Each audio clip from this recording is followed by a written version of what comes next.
예수님의 생애를 보면, 또 예수님의 사역을 보면 두 가지 중요한 요소가 있습니다.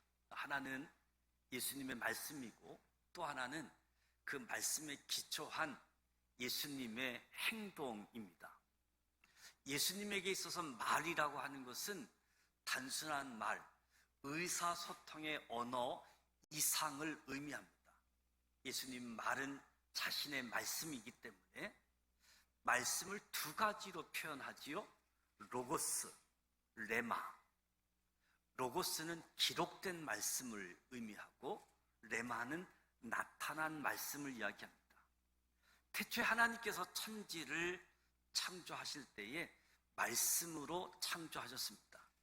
빛이 있으라 하시니 빛이 있었습니다. 하나님의 말씀은 곧 행동을 의미합니다. 빛이 있으라 하는 순간에 바로 역사가 되고 행동이 되어지는 거지요. 하나님에게 있어서 말씀과 행위, 이 말씀과 행위 관계는 갈등과 틈이 조금도 없는, 말씀과 행위가 완전히 일치하는 것이지요. 성육신 하신 예수님에게도 마찬가지입니다. 말과 행위, 예수님에게 있어서 구분이 되지 않습니다. 말씀과 행위가 늘 일치되었습니다. 말이 행위고 행위가 말씀이었습니다. 예수님의 말씀은 자신의 전인격, 예수님의 전인격을 의미하는 거지요. 그래서 실제로 예수님을 영접하고 예수님을 믿는 하나님의 자녀, 하나님을 마음속에 모시고 사는 사람들에게도 이와 같은 현상을 발견하게 되어지죠. 예수님을 마음 중심에 모시고 믿고 살아가는 사람들은 말과 행위가 점점 가까워지는, 점점 일치가 되어지는 모습을 보게 되어집니다. 하나님은 빛이십니다. 하나님은 사랑이십니다. 하나님은 생명이십니다. 이 모든 것이 예수님을 통해 나타났습니다. 우리가 요한일서 말씀을 살펴보고 있는데, 예수님을 통하여 하나님의 자녀가 된 사람들, 하나님의 자녀가 된 사람들은 단순히 구원받은 것이 목적이 아니라 구원받은 확신을 가지고 성숙한 하나님의 사람으로 나아가는 거지요. 그래서 하나님의 자녀가 된 사람은 죄를 짓지 않는다. 빛이 있는 곳에 어둠이 있을 수 없다. 뿐만 아니라 말씀을 소유한 사람은 이웃을 내 몸처럼 사랑하게 되어지는, 원수까지 사랑할 수 있는 능력을 지니게 되어진다. 말씀과 행위가 일치되어져서 거듭나고 성결, 성화된 삶을 경험하게 되어지는 거지요. 더 나아가 예수 믿는 사람들은 사탄의 세력도 물리칠 수 있고, 영적인 능력, 빛, 사랑, 생명을 소유하고 있다. 성경은 이런 사람들을 가리켜서 그리스도인이라고 부르게 되어지는 거죠. 바로 저와 여러분이 그리스도인입니다. 그런데 실제로 그렇지 못한 모습을 우리 자신이 발견하잖아요. 그래서 당신이 그리스도인입니까? 이렇게 물으면, 예, 제가 교회 나갑니다. 당신은 구원받았습니까? 이렇게 질문을 하면, 네, 제가 집사입니다. 왜냐하면 마음속에 갈등이 있기 때문에. 성경은 분명히 말씀하고 있는데 실제로 내 안에 있는 죄의 문제를 해결하지 못하고 내 안에 있는 욕심내는 문제, 화내는 문제를 해결하지 못하는 자신을 발견하다 보니까 갈등이 주어지는 거지요. 그리스도입니까? 네, 저는 그리스도시요 살아계신 하나님의 아들임을 고백합니다. 구원받았습니까? 네, 예수 믿고 구원받았습니다. 이렇게 대답해야지 되는데, 교회 나가고 있어요. 제가 집사입니다. 이렇게 이야기하고 있는 거지요. 우리 그리스도인이란 하나님 말씀을 받은 사람들이다. 그리스도인의 인격은 그리스도인의 말, 그리스도인의 행위가 점점 하나 되어지고 점점 일치되어지는 것이 우리 그리스도인의 인격이라고 할 수 있겠지요. 지금 저와 여러분이 완전하지 않습니다. 그러나 조금씩 내 안에 말과 행위가 하나 되어지고 일치되어 가고 있음을 여러분 느낄 겁니다. 그런데 그리스도인이, 말씀을 받은 사람이 말과 행위가 일치하지 않게 되어질 때 내 안에 깊은 갈등, 고민들이 주어지게 되어지죠. 평상시 그런 걸 못 느꼈는데 어느 날부터 갈등이 있고 고민이 찾아오는 것을 아주 예민하게 느끼게 되어집니다. 왜냐하면 우리 안에 말씀이 있기 때문입니다. 말씀이 저와 여러분으로 하여금 말과 행위를 하나로 일치시키는 역사를 하고 있기 때문에 그리스도인이란 죄를 짓지 않는 사람이라고 성경은 말했습니다. 그리스도인이란 이웃을 내 몸처럼 사랑할 수 있는 사람이라고 성경은 말했습니다. 사랑은 말과 혀로만 사랑하는 것이 아니라 행함과 진실로 사랑하는 참된 행동이 뒤따르는 사랑, 이것이 그리스도인의 사랑이다. 17절에 누가 이 세상 재물을 가지고 형제의 궁핍함을 보고도 도와줄 마음을 닫으면 하나님의 사랑이 어찌 그 속에 거하겠느냐. 이 말씀은 그리스도인은 이율배반적인 이선자가 아니라는 거지요. 겉다르고 속다른 사람이 아니다. 말과 행동이 다른 이중적인 인간도 아니라는 거지요. 사람은 사람의 외모를 보고 평가하지만 하나님은 저와 여러분의 중심을 보면서 평가하시는 거지요. 18절에 자녀들아, 우리가 말과 혀로만 사랑하지 말고 행함과 진실함으로 하자. 말과 혀는 같은 것입니다. 혀가 있어야 말을 하는 거지요. 그러니까 행함, 말, 혀가 같은 것처럼 행함과 진실함도 같은 것을 이야기합니다. 행함과 진실함. 말과 혀로만 사랑한다? 거짓된 행동으로 사랑하는 것을 이야기하는 거지요. 참된 행동, 행동과 진실함이 담겨져 있는 사랑이 그리스도인의 사랑이라고 소개하는 겁니다. 사도 바울은 그리스도인은 누구인가? 그리스도인은 그리스도 안에 있는 사람, 신실한 사람이라고 소개합니다. 그러면 우리들의 사랑이 공허하고 능력이 없는 까닭이 무엇일까? 우리의 사랑, 유행가 가사의 주제를 봐도 사랑이고, 방송을 들어보면 온통 이야기가 사랑의 이야기고, 소설책 이야기도 사랑 이야기고, 우리 그리스도인들이 외치는 말도 사랑이고, 목사가 설교하는 주제도 사랑이고. 근데 왜 사랑 속에 공허함이 있을까?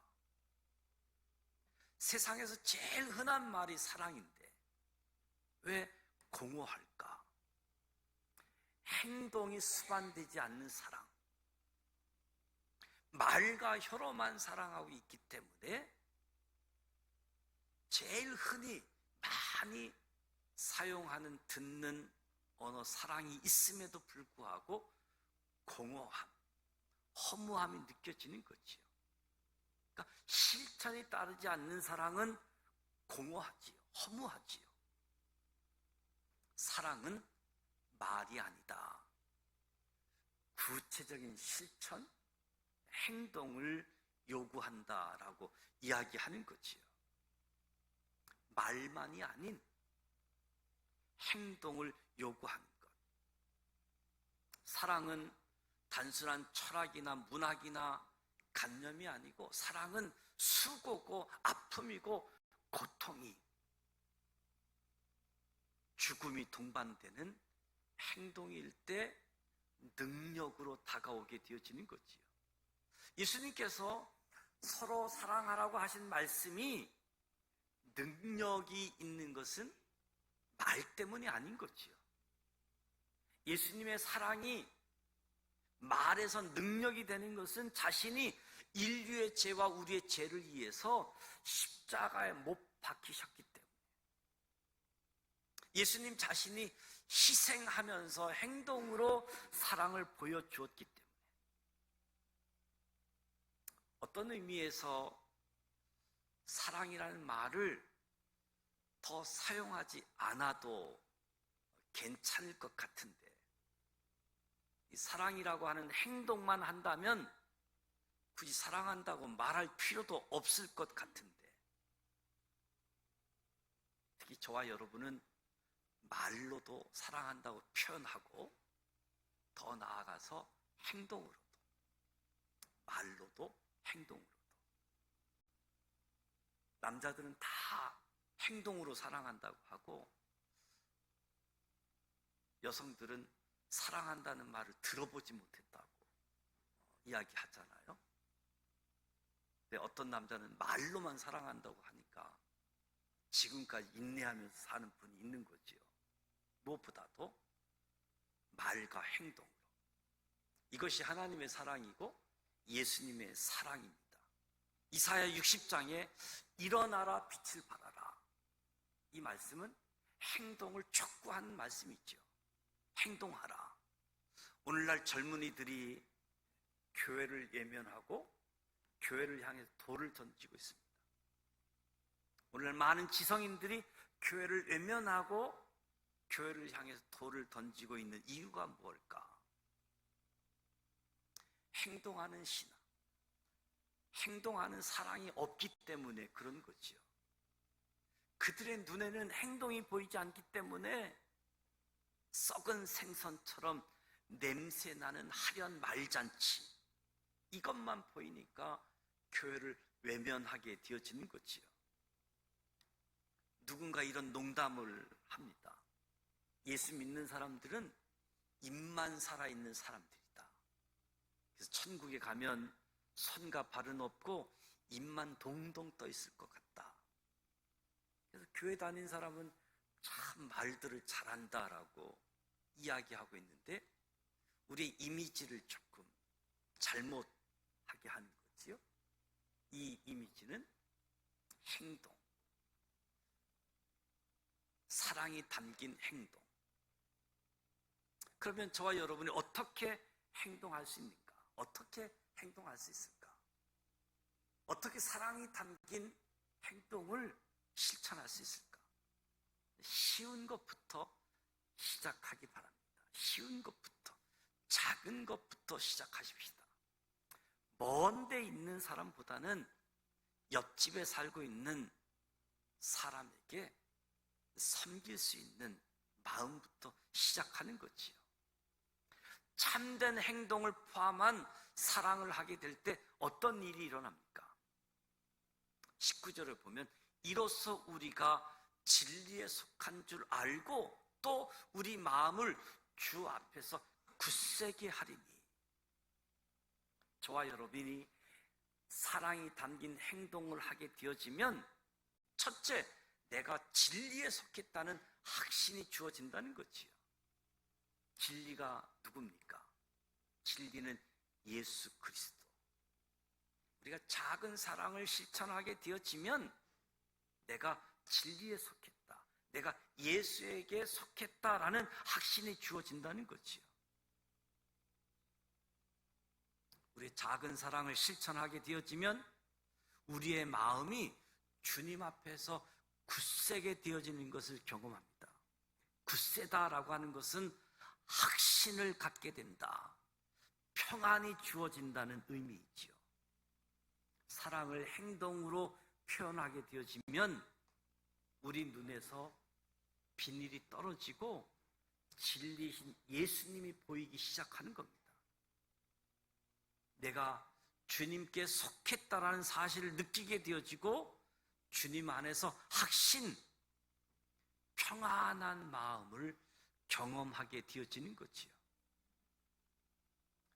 예수 믿고 구원받을 때는 막 눈물을 흘리고 기뻐했는데 어느덧 기쁨, 평안함이 사라지고 구원받았는가 물음표가 스스로 주어지게 되어질 때 구원받은 이후 사랑을 행하게 되어지면 내가 예수에게 속했구나.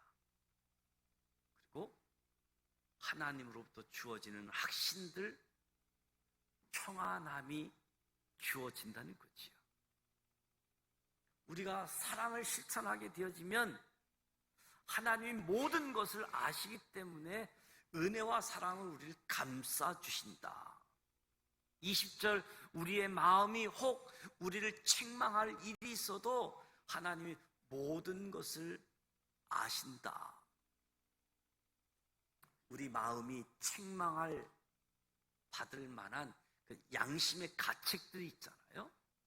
그 양심의 가책이 있어도 하나님의 은혜와 사랑으로 감싸주신다. 아시는 하나님께서.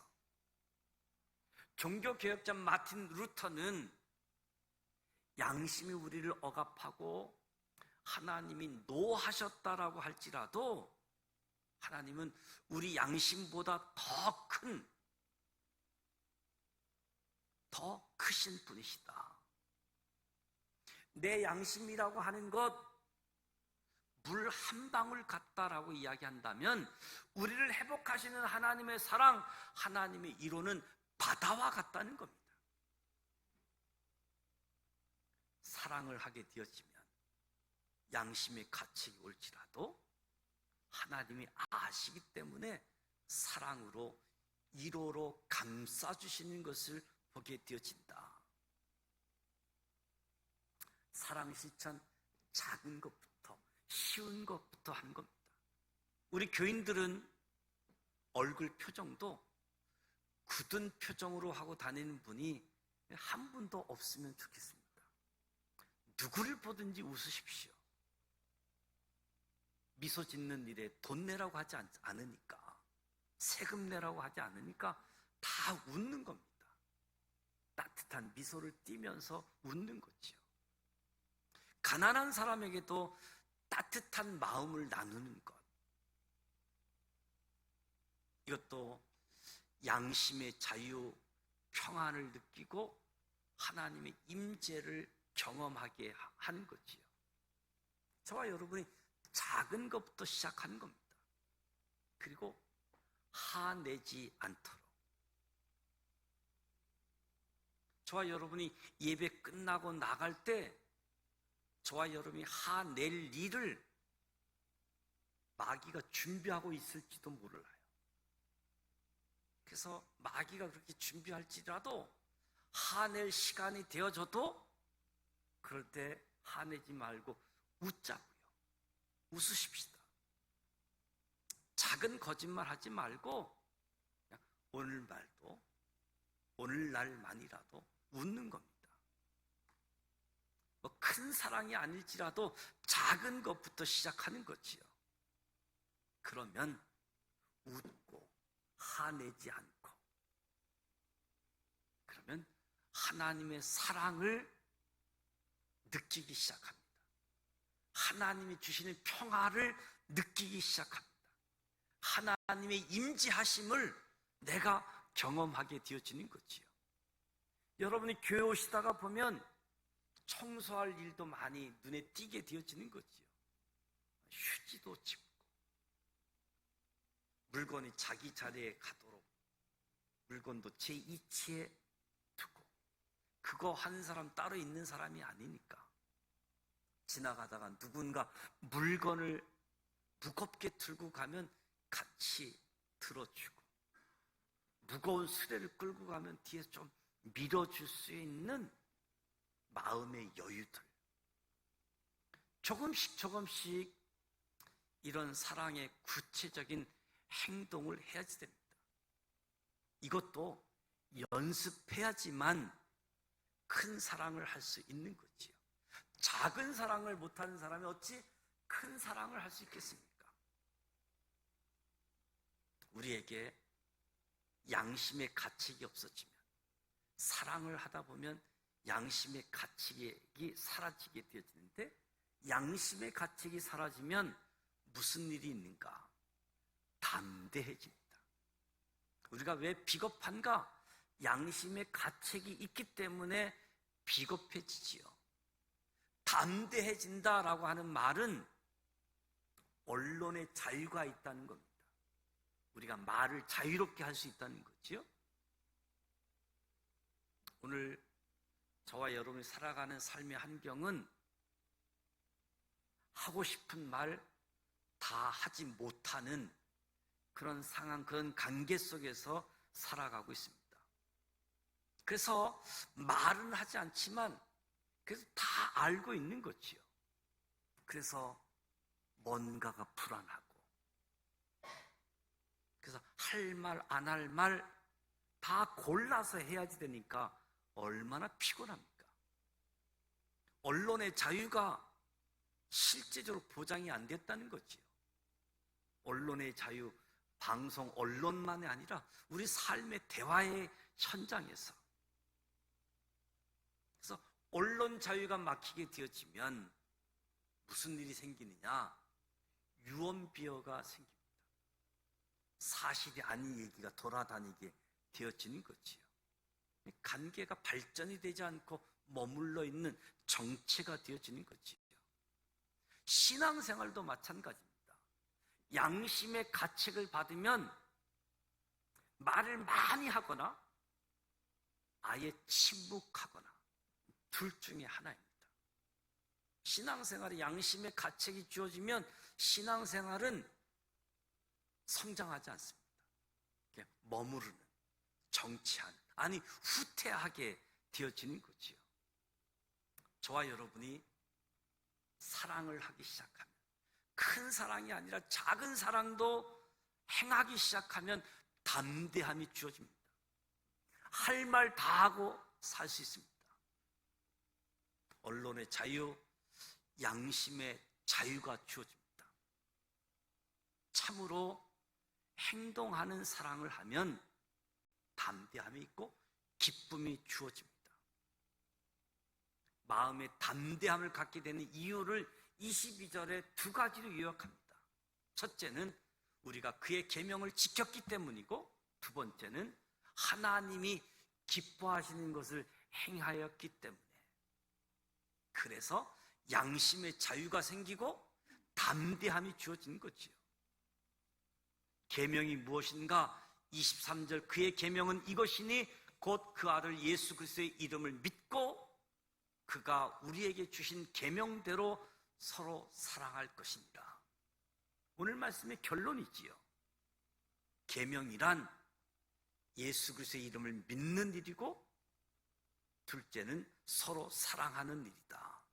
그러니까 믿는다는 말이 사랑한다는 말로 연결시켜서 이야기할 수 있겠죠. 예수 믿는다는 말은 눈에 보이는 이웃을 사랑한다는 말이라고 할 수 있겠지요. 여러분에게 있어서 가장 가까운 이웃이 누구입니까? 가장 가까운 이웃. 저와 여러분의 집에 함께 살고 있는 사람들이지요. 먼 이웃을 생각하지 말고, 남편에게 누가 이웃입니까? 아내이지요. 아내에게 있어서 이웃은 누구입니까? 남편입니다. 남편과 아내 사이에서 작은 사랑이 시작되어져야 됩니다. 부모에게서 이웃이 누구입니까? 자녀이지요. 자녀에게서 이웃은 부모입니다. 그러니까 우리 가정이 천국이 되어야지 됩니다. 직장에서도 이웃이 있지요. 직장에서 이웃이 누구입니까? 직장 상사는 동료, 직원들이 이웃이지요. 직원들의 이웃은 누굽니까? 동료, 직장 상사가 이웃인 거지요. 우리가 믿는다라는 말은 이웃을 사랑한다는 말입니다. 계명은 예수 그리스도의 이름을 믿는 것이요 이웃을 사랑하는 것이라고 말씀하고 있는데, 오늘 24절에 그의 계명을 지키는 자는 주 안에 거하고 주는 그의 안에 거하나니, 계명을 지키는 자, 예수 믿고 사랑하는 사람은 주님이 내 안에 오시고 나는 주님 안에 있게 되어진다. 그리고 이것은 성령으로 말미암아 이루어지는 일이라고 말씀하고 있습니다. 저와 여러분이 예수를 믿고 막 불받고 방언을 하는 것도 중요하지만 더 중요한 것, 양심의 자유, 담대함, 이웃에게 손을 내밀 수 있는, 이것이 예수 믿는 일이다. 주는 내 안에, 나는 예수님 안에 거하심을 날마다 경험하는 저와 여러분이 되시길 축복합니다. 행함과 진실함으로 사랑해서 저와 여러분이 예수 믿고 구원받은 것뿐만 아니라 지금도 하나님의 자녀로 살아가고 있는, 나는 진리에 속해 있고 예수님에 거하고 있어 말과 행동이 점점점 일치되어져 가는 행함과 진실함으로 사랑하는 우리 모두가 되시기를 주님의 이름으로 축복합니다. 기도하겠습니다.